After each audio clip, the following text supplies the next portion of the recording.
rút nátar bhil is Carson nach bhiodh san bhí sgrìobhadh òrain sa chiad chànan agad fhèin.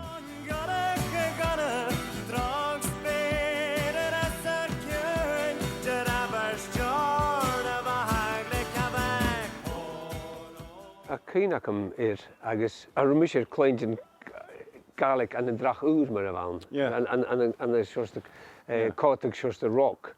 So sé seosta punks a bhún an dói a thuh in cultúr. Sin cearsta sin? Well, I got an inch nuair a ha cétar gan náam a bhesin gopur nátáiseach le òrain garlic sé punk a bhain an na dói bhil is bha attitude an hana sa. Bha úrum acusú agus spéis acusú sa nópaide bheisiú déanana nach rás a chúmsú dó. Sé rút nátar bhain bhil is Carson nach bhiodh san bhí sgrìobhadh òrain sa chiad chànan agad fhèin agus sé rút nátar bhain.